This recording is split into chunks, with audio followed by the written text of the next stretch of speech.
Hello, everybody. Welcome to the Stellar Entrepreneur Show at Womenlines.com. Yes, friends, every week we are reaching out to various countries across the globe to get some inspirational entrepreneur who has achieved amazingly in life and is ready to share her secrets with us. So today we are going to Dubai. We have Nousheen Mukhtar with us. Nousheen is the CEO of Nousheen Mukhtar International, a PR and marketing company. Yes Gulf, a business networking community, and Style Femming, a women's magazine. She is a business mentor, a visionary leader, and a staunch promoter of diplomacy in global business.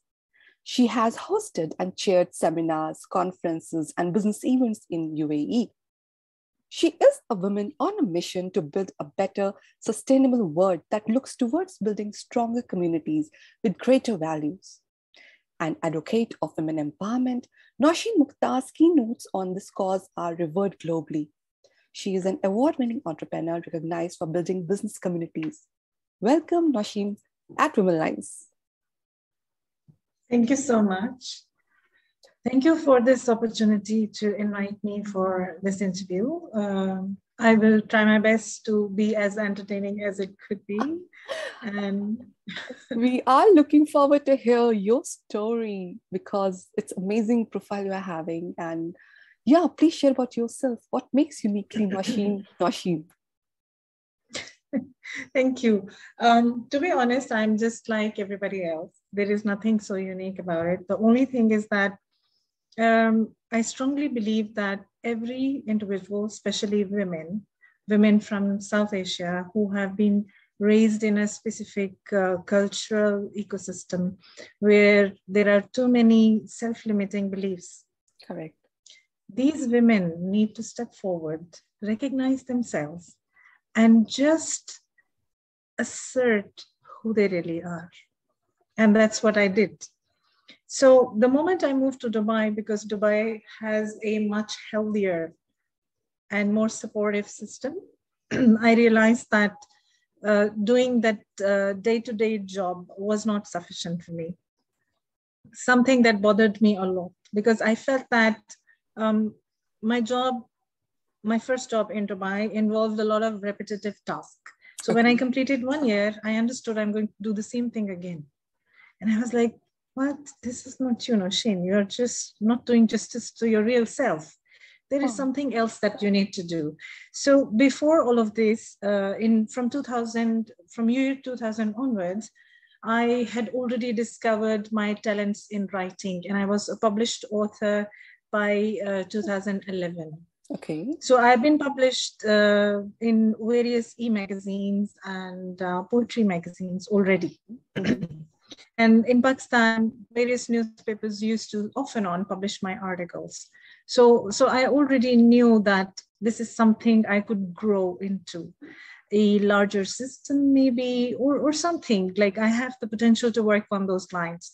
So I launched my first enterprise in 2011. It was called Virtual Outsourcing, something of that kind.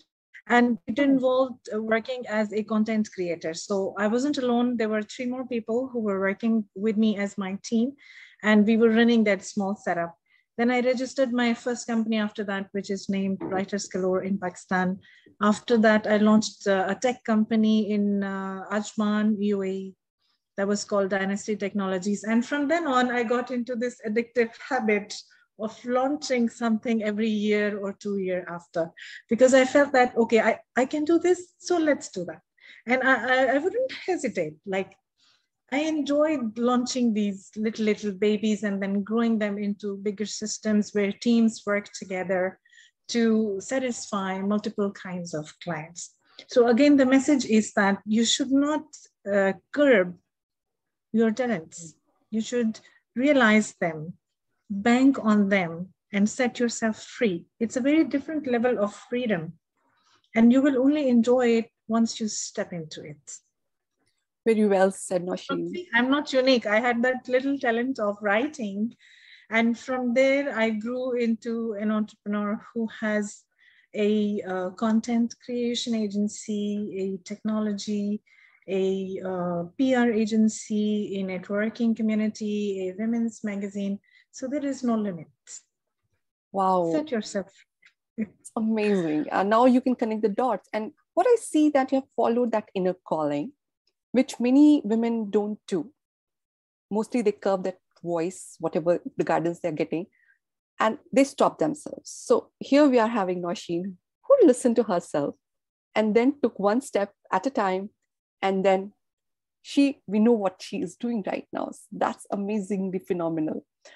So Nousheen, as an entrepreneur, how has been your journey? Can you share some insights, learning, ups and downs, some tips for entrepreneurs?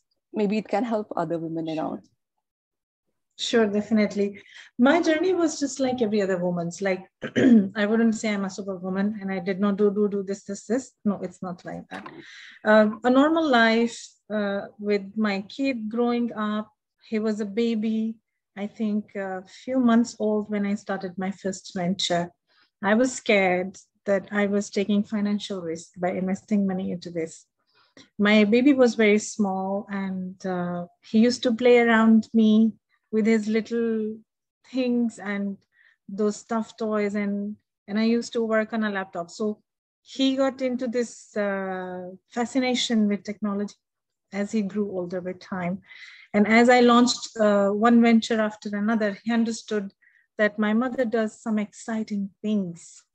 So it inspires him into exploring his own interests. He's 10 now, alhamdulillah, going on towards 11. And he often talks to me about why I'm so occupied all the time. So those challenges of managing family, managing business, managing myself and giving myself personal time have been there with me in all these 10 plus years while I worked, but they did not stop me. That's important. So acknowledging a challenge gives you more strength. This is what I believe. My family was not always happy with the work that I do. That's honest. Some of my family members believed that I was taking a lot of risk. Some of them believed I was risking my health by overworking. My brothers thought I'm overambitious. You know, this is normal. So the opinion every of family people has, around, yeah, definitely. So the opinion of all the people around me actually facilitated my urge, my drive to do more. And I felt the more they told me it's challenging and it's going to affect you in this way and that way, and it's going to expose you in this way and that way, I liked it. And I said, okay, I'm willing to take all the steps because if I don't do this, I'm not me. So I need to do this, whether people like it or they don't like it. And I went on with what I wanted to do. And I built all those systems and I feel very happy about that. Cool. So another lesson that our viewers can get from my experience is that, for one thing, challenges are a part of life. That's normal. Everybody has them. A traditional life is normal life. Live it. What makes you unconventional and non-traditional is your inner core, where you find your strengths, where you get your motivation from. So build upon that. Your own talks when you're alone on your own and you're thinking about what you should do to make things better for yourself and for the people around you. That's where the real, what I should say, the real strength, the real source of motivation. Beautiful and awesome tip, because yes, that creates the difference between people who take action and people who don't. So it's all about motivating yourself and inspiring yourself from others who have done, and then take the step towards achieving your dream. So hats off to you for your dedication and keeping to continue and then striving for it. And one after another, you have come up with different ventures, and it's amazing and so much to learn from you, Nousheen. So my question goes now for the leadership secrets you're having. Definitely you are a leader in your field, and it must be a journey to unleash that, discover that leader within yourself. So can you share some insights about what leadership qualities helped you and how you discovered that leader within you? Okay. I strongly believe that nobody can win alone. Correct. Very true. Very powerful. And nobody can feel powerful all on their own. There has to be someone with them. And when it comes to entrepreneurship, your team is the most important. If you do not work on your team, you do not empower them, you do not give them the strength that is needed, if you're not educating them, if you're not taking them through the journey of learning, of evolution that your brands are experiencing, of the new market trends that are falling in all the time, the new consumer preferences that are coming forward, the new research work in your industry that is popping up.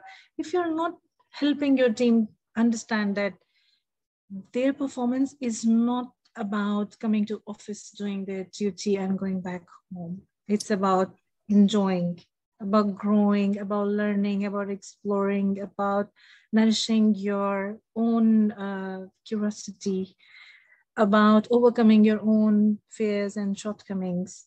You will not win. And this is the only secret to any leadership. If a leader is not helping the team grow, there is nothing.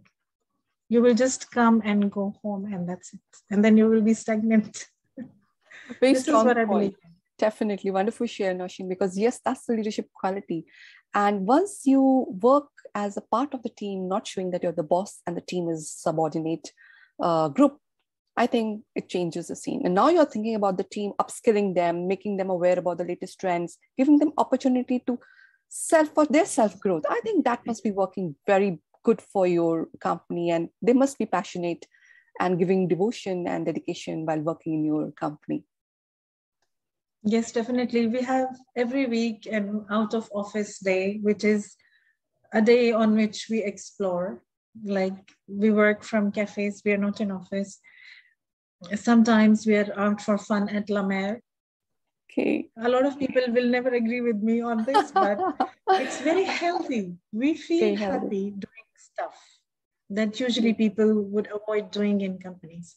But this is fun, and it becomes a part of our content creation work that we do for so many of our clients, because yeah, we need to let things go too. We need to, move away from the conventional ways in order to think differently. So we make use of those wonderful different environments in Dubai as a team and enjoy ourselves. And we work, of course, we work. If we don't work, we won't exist. Very true. So now, Nousheen, I would love to know more about your venture. You can share about the services, who can get benefit out of it, how they can reach to you. So please feel free to share about it. Okay, which one? Your favorite, I will say, which you are really passionate at present and you want to talk about it. All right, I will talk about something that is not bound by a region. Everybody from different parts of the world can join us, because obviously people from India and from other countries might be watching this show. So the events part that we play every month, every second month, is something very different. We saw that a lot of events companies are hosting events. They're hosting events for their clients, and they're hosting events primarily just for the clients. We don't host events for clients. We host events for entrepreneurs. And our purpose is to empower different small business owners who are struggling in multiple ways. Some of them do not understand the kind of challenges they might be experiencing next year. Some of them are not future ready. Some of them are not financially strong enough, and they're looking for answers. And it's not easy for them to find all those answers on their own. So what they do is they come to our events to learn from different industry experts, and that adds value. So this is something we love. My entire team is in love with this idea, and we get lots of new entrepreneurs in our events all the time. And of course, all sorts of businesses are there, and we are internationally known for them. Wonderful to know that. So now what's your vision, mission, dream? What are you aiming now? Okay. We want to grow into a larger platform for mid-sized and startups, mid-sized businesses and startups, a platform where businesses learn to grow through networking. We've been doing this on a smaller scale since 2015. Until today, we have more than 27,000 people who have visited us on the same platform. The platform is called YesCulf. So we want to grow it globally. Okay. We want to have inclusion from all parts of the world. That is why we've been planning to host different conferences globally. I know we can do this digitally, but meeting in person is an entirely different story. So yes, we will do digitally, but we will also do in person. And we are just waiting for things to get better, healthcare systems to stabilize, and travel to get easier so that we are able to have more people joining us. Although we have lots of travelers coming to our events all the time, even now. But in order for us to take the whole thing and move, we need help. I agree. We need systems to be better. Yeah. Definitely. Let's hope things are improving, and definitely we'll be having such live events very soon. So my last question, please share some message for Womenlines audience. Okay. My message for everyone is that do not let limiting beliefs stop you from anything. Those limiting beliefs can be anything. They can be related to your limited skill. They could be related to your gender. They could be related to your social class. They could also be related to something that you keep on telling yourself again and again, just because you heard other people say it. Do not accept that. Anything that tries to stop you from anything, please weigh it before you believe into it. And have your own beliefs, positive ones, that will allow you to grow and explore your innate talents and build them into something greater that benefits the world. Wonderful. It's such a powerful message, and I'm sure if somebody will listen and follow it, will get benefits out of it. So listen to your inner calling, have self-belief, don't get distracted from opinions from others. Things will happen for you. Thank you so much, Nousheen, for such a wonderful sharing of insights and other secrets, sharing about your leadership. And I wish you all the best and take care. Thank you. Thank you for giving time. Thank you. Take care.